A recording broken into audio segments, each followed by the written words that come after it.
இறைவன் துணை நேயர்களுக்கு வணக்கம். இன்று ரிஷபராசிக்காரர்களின் குணநலன்கள் பற்றி பார்க்கலாம். ரிஷபராசிக்காரர்கள் பொதுவாக நிலத்தத்துவத்தை சேர்ந்தவர்கள். இவர்களுடைய ராசி அதிபதி சுக்கிர பகவான். இவர்களிடம் ஒரு நளினமும் வசீகரமும் கலை உணர்வும் இயல்பாகவே இருக்கும்.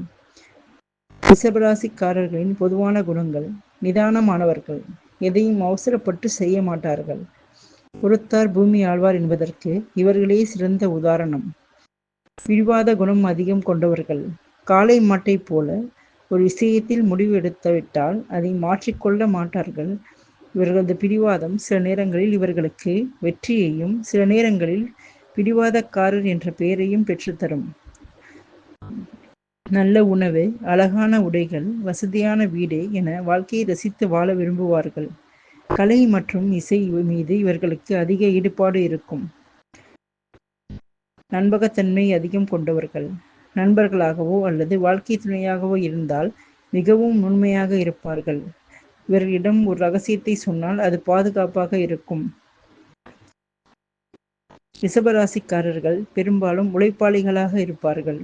ஒரு வேலையை தொடங்கினால் அதை நேர்த்தியாகவும் அழகாகவும் செய்து முடிப்பதில் இவர்களுக்கு நிகர் இவர்களே. ரிஷபராசிக்காரர்களுக்கான அதிர்ஷ்ட நிறம் வெள்ளை நிறம். ரிஷபராசிக்காரர்களுக்கு அதிபதி சுக்கிரன் என்பதால் வெள்ளை நிறம் இவர்களுக்கு மன அமைதியையும் தெளிவையும் தரும். வெளிர் நீலம் நிறம் தன்னம்பிக்கையை அதிகரிக்கும். தவிர்க்க வேண்டிய நிறம் சிவப்பு நிறத்தை தவிர்ப்பது நல்லது, ஏனெனில் இது அவர்களுக்கு கோபத்தை தூண்டக்கூடும். ரிஷபராசிக்காரர்களுக்கான அதிர்ஷ்ட தெய்வம் மகாலட்சுமி. சுக்கிரனின் ஆதிக்கம் கொண்ட ராசி என்பதால் அஷ்டலட்சுமி மற்றும் மகாலட்சுமியை வழிபடுவது இவர்களுக்கு செல்வ செழிப்பை தரும்.